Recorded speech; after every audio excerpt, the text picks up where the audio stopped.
So today, Professor Ray is not going to be here, and so we're going to watch two videos instead, one of him, and the second one is of Paul Collier, talking a little bit about his book, but also about recent research that he's done, especially on governance and commodities. So we're going to start with the first video and then go straight into the Paul Collier video. So enjoy.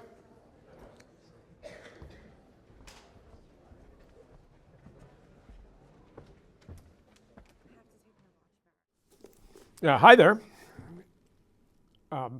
As you know, I'm in Washington today, and Jim Alexander has been kind enough to preside over the Monday class, and I want to get in 20 minutes or so of background thoughts, taking us from the Selco case, where the question was how to organize the distribution of distributed electrical generating to bottom billion areas of India. From that very specific set of questions to the much larger question about understanding the plight of the world's bottom billion and the available strategies for trying to be helpful to them. The main text for this class and the next is Paul Collier's Bottom Billion, which is, while not a page-turning thriller like White Tiger, is a very solid, serious, and substantial piece of scholarship by somebody who has been engaged both with the best of growth economics as a scholar and with the practical work of the World Bank, where he was head of research for a good long time. The default assumption in thinking about the bottom billion is to begin with the world demographic transition and the thought that most of these people are the products of stage 2 and stage 3 demographies, where birth rates were vastly higher than death rates. And so you had a huge surge in population. And you found, and many people in those societies found themselves in the same predicament as the protagonist in White Tiger, as being one of way too many candidates for every job and having little or no market power and consequently little or no income. And Collier's take is to say, well, let's just grow incomes. And it's not a bad approach. And he's perfectly aware of the objections I'm going to make to it in the next few minutes. But let's just catalog what it means. The gross domestic product is at once too broad and too narrow as a measure of value generated by the economy. For example, if a housekeeper and her employer, or his, marry one another, and he or she continues to keep the house, but now on the basis of spousal relationship, the cash goes away and the value is deducted from the GDP, while in fact nothing has much changed. Or suppose a crime wave hits a society and enormous damage is done to property by crime. It requires repair. Those repairs get recorded in GDP and can easily be mistaken for an improvement in the condition of people living there. Further, people buy better locks, video cameras, perhaps even weapons. And those too are recorded as improvements when in fact they really aren't improvements. Or take disease. A one society is relatively healthy and has relatively lower medical expenses than the other. Yet the second, the one with the high medical expenses, would be accounted as better off. Finally, to get just how mechanical this measure is, if for any reason we were prepared, the government, say, was prepared to pay people to dig holes and then fill them back up with the same dirt and pay them a salary for that, we would have increased GDP. So those are ways in which the measure is too inclusive. There are other ways in which it's not inclusive enough. It doesn't include, the saying, the best things in life are free. Well, that may not be entirely true, but some of the good things in life are free, and those need to be measured in an accounting of how well off a society is.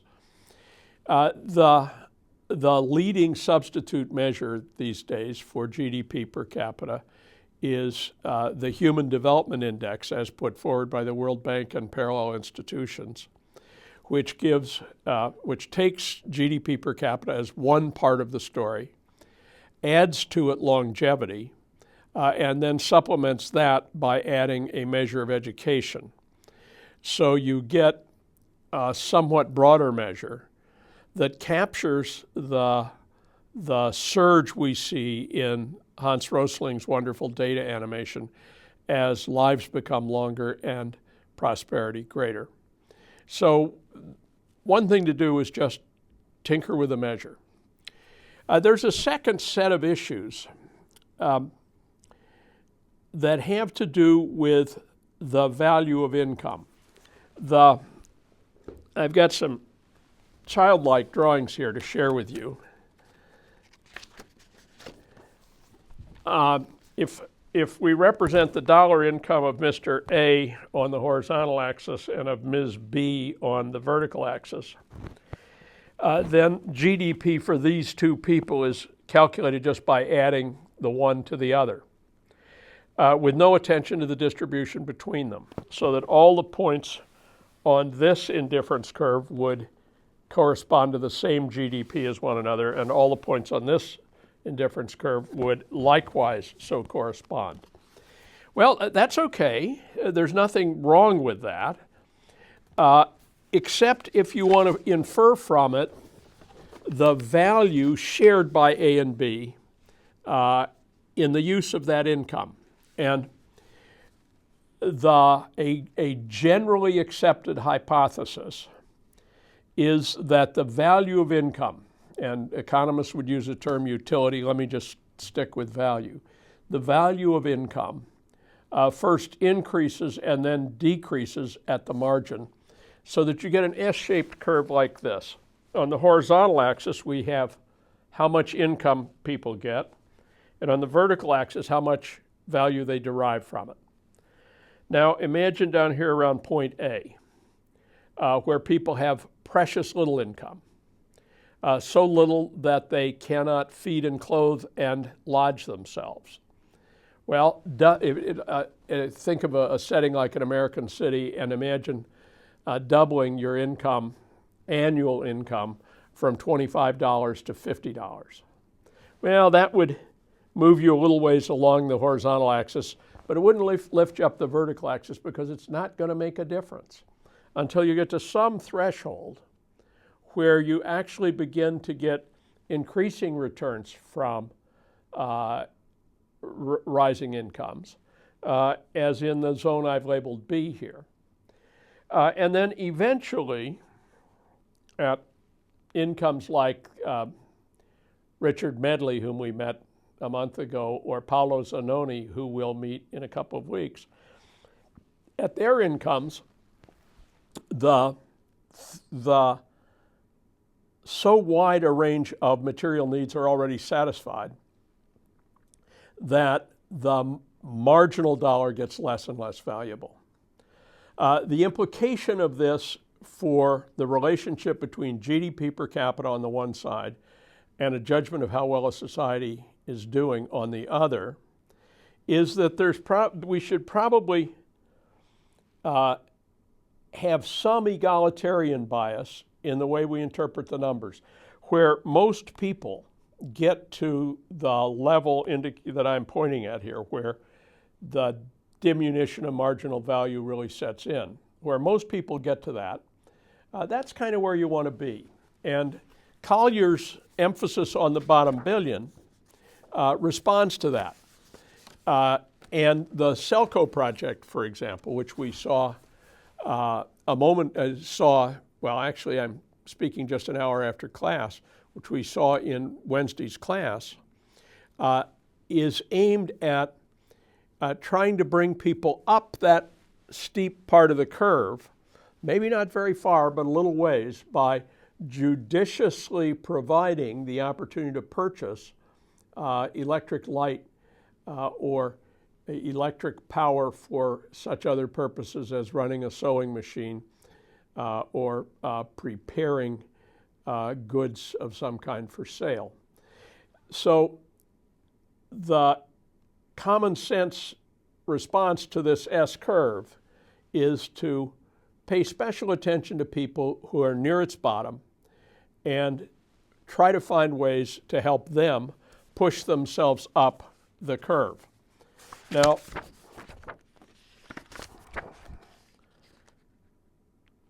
as a sidebar, let me just mention John Rawls, who published in 1971 a classic book, a book that will be read hundreds of years from now, I imagine, called A Theory of Justice. And Rawls asked people to imagine that they were behind what he called a veil of ignorance. And the idea of the veil of ignorance is roughly that you have no idea who you are. It's a little like Adam Smith's device in Theory of Moral Sentiments. But the question is, if you had no idea who you were before we set up the basic institutions for a country, or for the world, if we think of it on a global scale, what would be your way of structuring alternative arrangements so that you could find one that you thought was best for you from behind this veil of ignorance, and on which you could agree with everyone else behind the same veil? And his idea, stated way too simply, is that you should maximize the welfare of the least advantaged group in society. The intuition is that that group would be unskilled labor. And that doesn't mean that you should knock down inequalities necessarily. Indeed, if allowing bankers, engineers, and entrepreneurs to reap substantial and very unequal benefits from their work will ultimately redound to the benefit of this unskilled labor stratum, then that's great. A Rawlsian picture of the indifference curves, which for utilitarianism just run at minus 45 degrees here.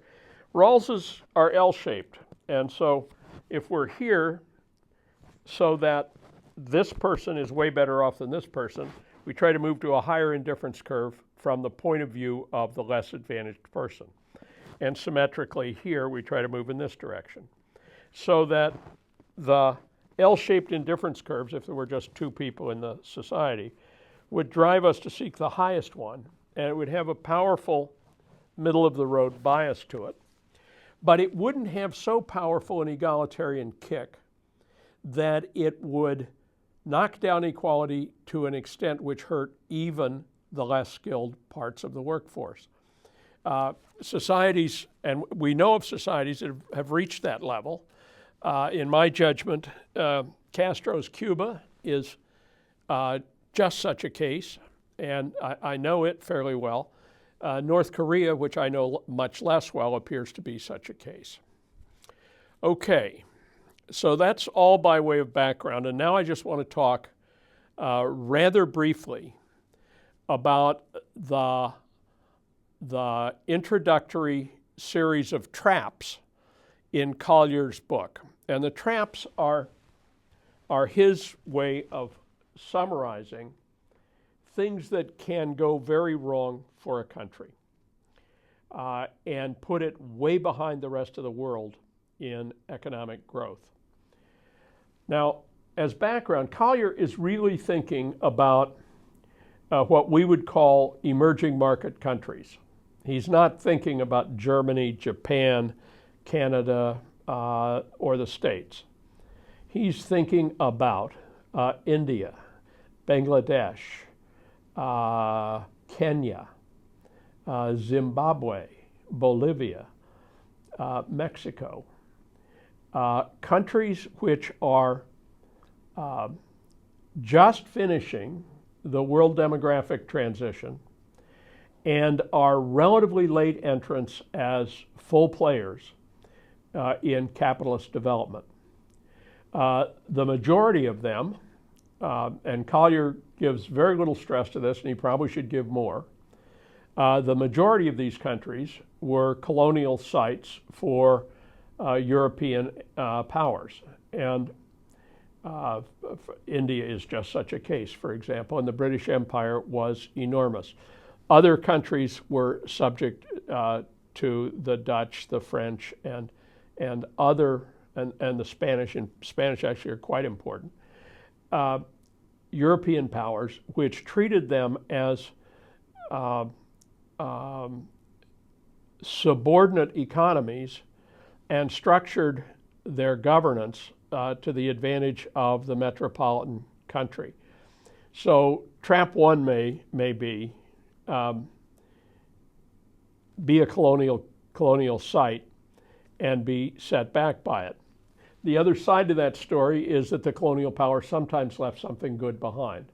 The extraordinary quality of technical education in India, for example, is in part an outgrowth of British education and the systematic inculcation of British educational values. Wouldn't want to go too far stressing that, but it's there somewhere. Okay, so the Collier traps. The first one is what he calls a conflict trap. And according to him, 73% of the bottom billion live in countries which are now in civil wars or have recently been in civil wars. That's a stunning number. And the world which occupies the front page of every major newspaper, Somalia, Iraq, the incredible mess in Afghanistan, many other less dramatic cases. These are all countries where civil strife has defined life to a considerable degree in, let's say, the last 25 years. Well, Collier spends some time asking the causes of that. He rejects the common sense popular explanation is ethnic conflict. And he says that ethnic conflict is actually quite a lot less important than simple poverty.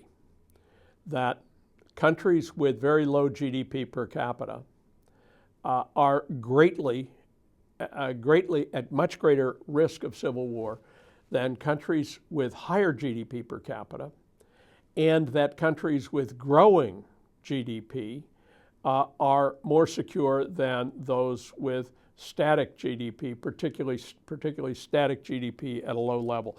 Not much news in that.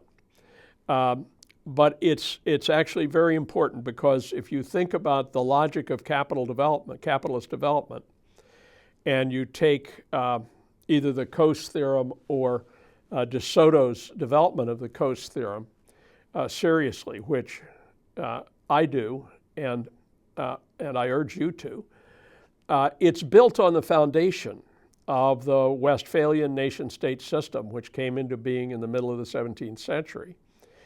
And where civil wars are still in progress, that system isn't there.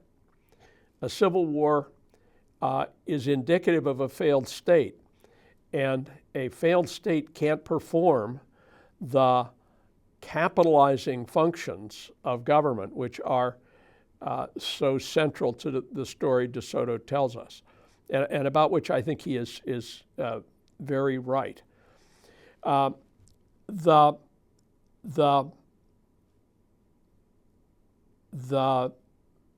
palliatives for this are not obvious.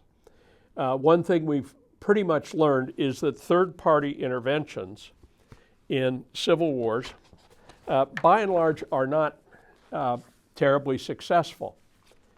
The second of his traps is the natural resource trap, where the standard case would be oil, but it could be any other commodity that is exported at great value and which can be harvested and processed and shipped without developing a huge economic infrastructure or a nimbly functioning internal market. And the gist of this one hinges on what he calls Dutch disease. And the idea here is that when the Dutch began to export North Sea oil at great profit to their to the value of their currency, the inflation in the value of the currency made their other export products less and less competitive, and caused a kind of lethargy in the country. That's one piece of it. It's the other piece, which I think is actually more important, has to do with the relationship between democratic rule and oil or other export products. And if you'll look carefully at page 43 of Collier's book, he tells a story which is actually it's a fairly subtle story, and I think it's a true story. And the gist of it is that where an economy functions largely by exporting something like oil, that the impact of democratic government on the economy is to reduce the rate of growth. Whereas in economies where that form of export production is not important, democratic government and the rule of law relates to an increasing rate of economic growth. So his slightly smart aleck term for this is survival of the fattest. And if you look at the behavior of classic oil states, they seem to respond to this. And once you have an authoritarian government with an oil export economy, much of what happens is ugly. And a good part of the ugliness we see in Russia these days, for example, is made possible, some might say inevitable, by its powerful export resources in petroleum and natural gas. The landlocked trap, and here the classic case that will concern us will be Bolivia, where we'll do a case 2 weeks from now about trying to improve water resources in a major Bolivian city, and being landlocked is a bad thing. And it's not hard to capture the intuition of that because commerce with distant states historically is largely done by marine transportation.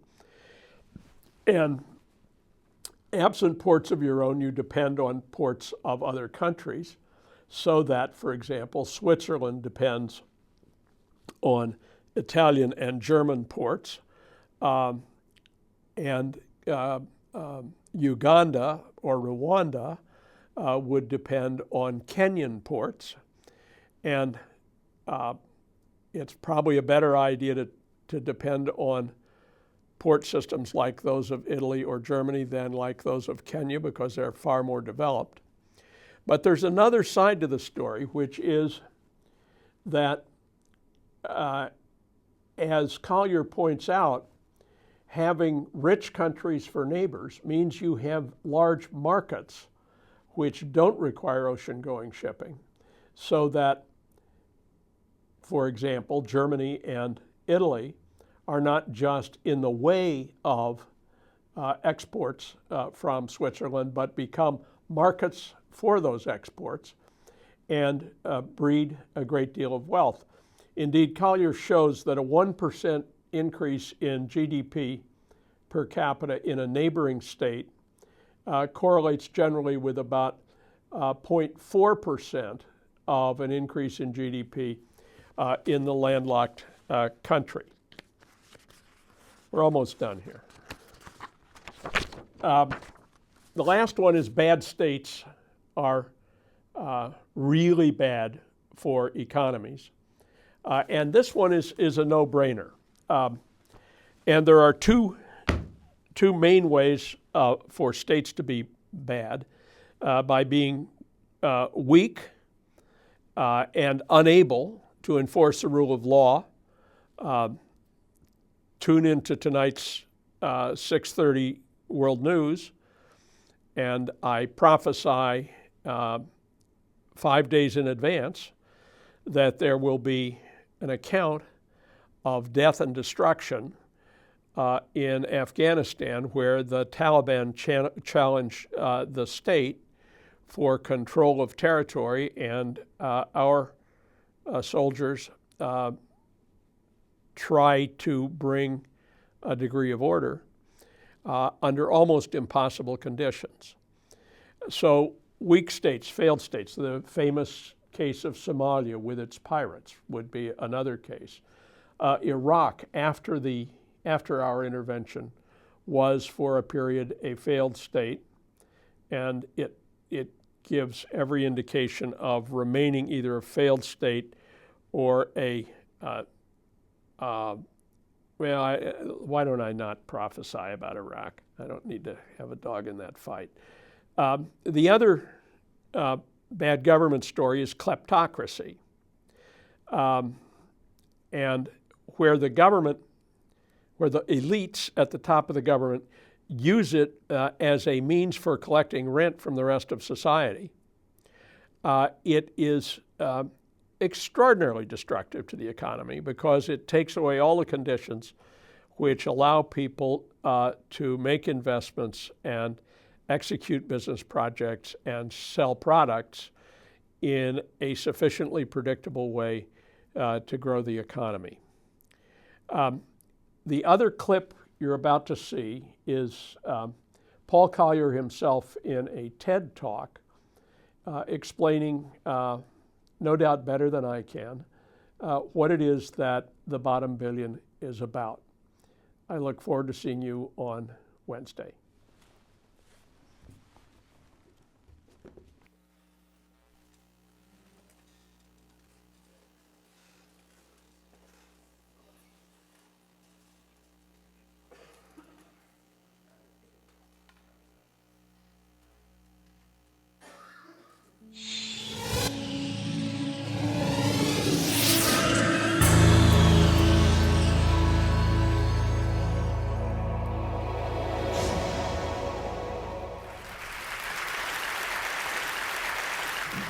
So can we dare to be optimistic? Well, the thesis of the bottom billion is that 1 billion people have been stuck living in economies that have been stagnant for 40 years and hence diverging from the rest of mankind. And so the real question to pose is not can we be optimistic, it's how can we give credible hope to that billion people. That, to my mind, is the fundamental challenge now of development. What I'm going to offer you is a recipe, a combination of the two forces that change the world for good, which is the alliance of compassion and enlightened self-interest. Compassion, because a billion people are living in societies that have not offered credible hope. That is a human tragedy. Enlightened self-interest, because if that economic divergence continues for another 40 years, combined with social integration globally, it will build a nightmare for our children. We need compassion to get ourselves started, and enlightened self-interest to get ourselves serious. That's the alliance that changes the world. So, what does it mean to get serious about providing hope for the bottom billion? What can we actually do? Well, a good guide is to think, what did we do last time the rich world got serious about developing another region of the world? That gives us, turns out, quite a good clue. Except you have to go back quite a long time. The last time the rich world got serious about developing another region was in the late 1940s.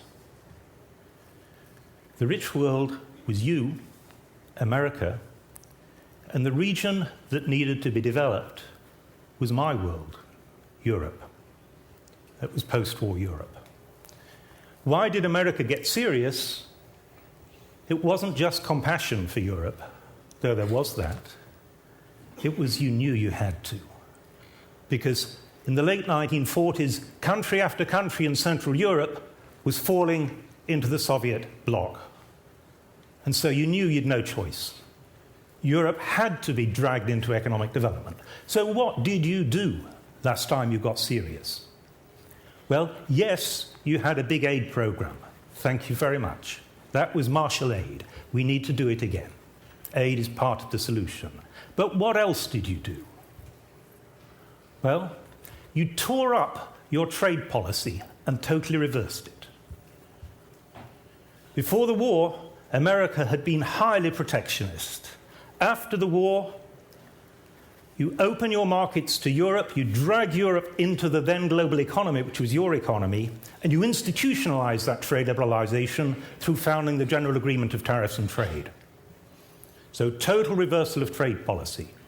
Did you do anything else? Yes. You totally reversed your security policy. Before the war, your security policy had been isolationist. After the war, you tear that up, you put 100,000 troops in Europe for over 40 years. So, total reversal of security policy. Anything else? Yes. You tear up the 11th commandment, national sovereignty. Before the war, you treated national sovereignty as so sacrosanct that you weren't even willing to join the League of Nations. After the war, you found the United Nations, you found the Organization for Economic Cooperation and Development, you found the IMF, you encouraged Europe to create the European Community, all systems for mutual governance support. That is still the waterfront of effective policies. Aid, trade, security, governance. Of course, the details of policy are going to be different because the challenge is different. It's not rebuilding Europe, it's reversing the divergence of the bottom billion so that they actually catch up. Is that easier or harder? We need to be at least as serious as we were then. Now, today I'm going to take just one of those four. I'm going to take the one that sounds the weakest, the one that's just motherhood and apple pie, governance, mutual systems of support for governance. And I'm going to show you one idea in how we could do something to strengthen governance. And I'm going to show you that that is enormously important now. The opportunity we're going to look to is a genuine basis for optimism about the bottom billion. And that is the commodity booms. The commodity booms are pumping unprecedented amounts of money into many, though not all, of the countries of the bottom billion. Partly, they're pumping money in because commodity prices are high, but it's not just that. There's also a range of new discoveries.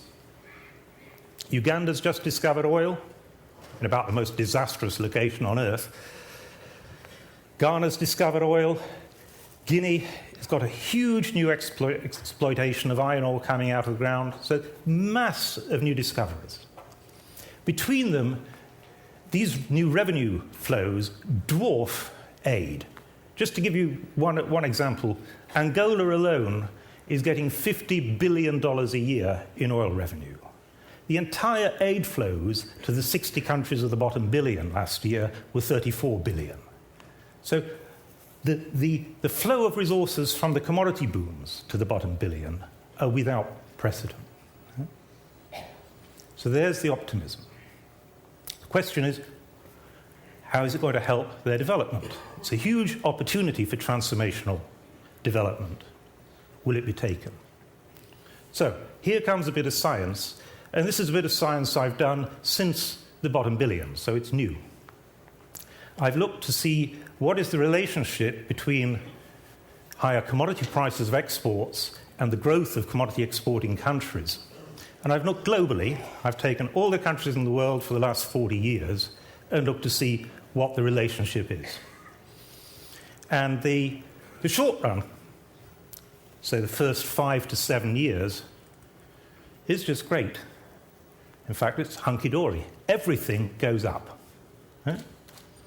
You get more money because your terms of trade have improved, but also that drives up output across the board. So GDP goes up a lot. Fantastic. That's the short run. And how about the long run? Come back 15 years later.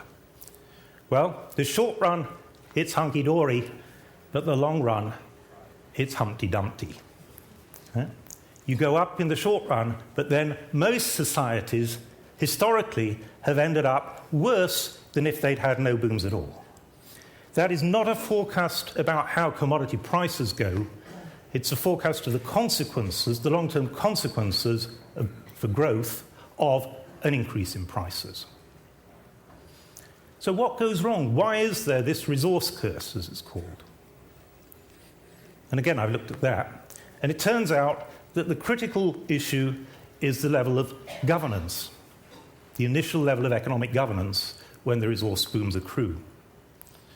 In fact, if you've got good enough governance, there is no resource boom. You go up in the short term, and then you go up even more in the long term. That's Norway, the richest country in Europe. It's Australia, it's Canada. The resource curse is entirely confined to countries below a threshold of governance. They still go up in the short run. That's what we're seeing across the bottom billion at the moment. The best growth rates they've had ever. And the question is whether the short run will persist. With bad governance historically over the last 40 years, it hasn't. It's countries like Nigeria, which are worse off than if they'd never had oil. So, there's a threshold level above which you go up in the long term, below which you go down. Just to benchmark that threshold, it's about the governance level of Portugal in the mid-1980s. So the question is, are the bottom billion above or below that threshold? Now, there's one big change since the commodity booms of the 1970s, and that is the spread of democracy. So I thought, well, maybe that is the thing which has transformed governance in the bottom billion. Maybe we can be more optimistic because of the spread of democracy. So I looked.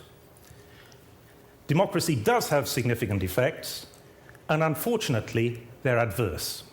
Democracies make even more of a mess of these resource booms than autocracies. At that stage, I just wanted to abandon the research, but it turns out that democracy is a little bit more complicated than that, because there are two distinct aspects of democracy. There's electoral competition, which determines how you acquire power, and there's checks and balances, which determine how you use power. It turns out that electoral competition is the thing that's doing the damage with democracy, whereas strong checks and balances make resource booms good. And so what the countries of the bottom billion need is very strong checks and balances. They haven't got them. They got instant democracy in the 1990s, elections without checks and balances. How can we help improve governance and introduce checks and balances? In all the societies of the bottom billion, there are intense struggles to do just that. The simple proposal is that we should have some international standards which would be voluntary, but which would spell out the key decision points that need to be taken in order to harness these resource revenues. We know these international standards work because we've already got one. It's called the Extractive Industries Transparency Initiative. That is the very simple idea that governments should report to their citizens what revenues they have. No sooner was it proposed than reformers in Nigeria adopted it, pushed it and published the revenues in the paper. Nigerian newspaper circulation spiked. People wanted to know what their government was getting in terms of revenue. So we know it works. What would the content be of these international standards? I can't go through all of them, but I'll give you an example. The first is how to take the resources out of the ground. The economic process is taking the resources out of the ground and putting assets on top of the ground. And the first step in that is selling the rights to resource extraction.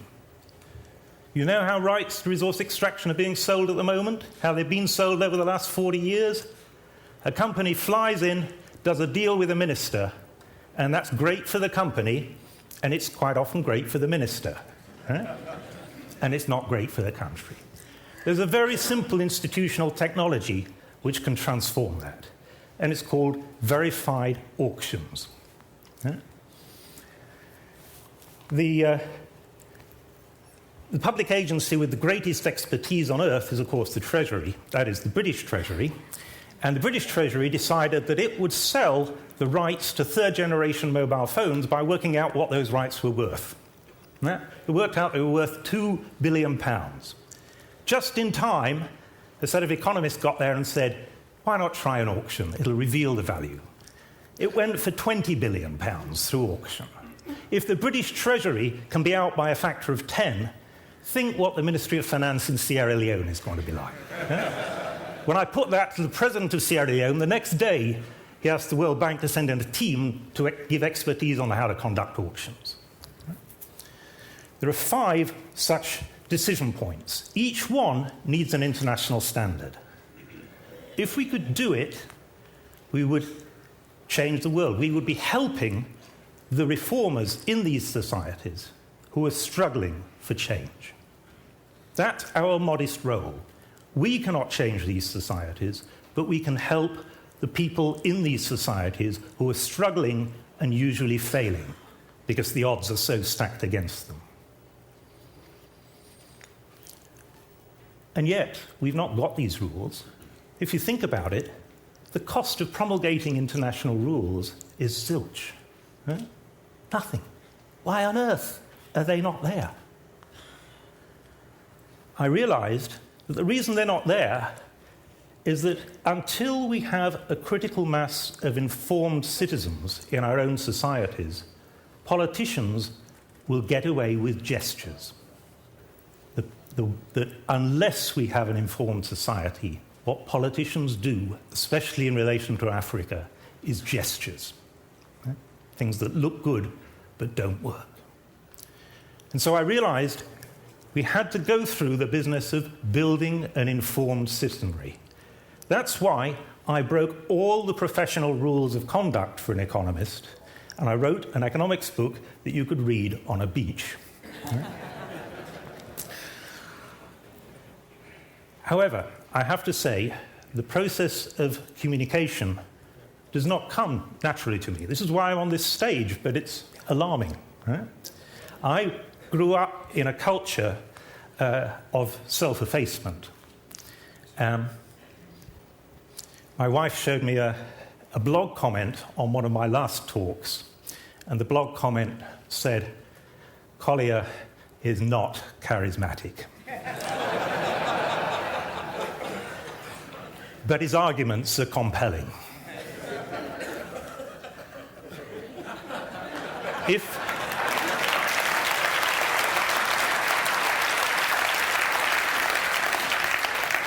If you agree with that sentiment, and if you agree that we need a critical mass of informed citizenry, you will realize that I need you. Please become ambassadors. Thank you.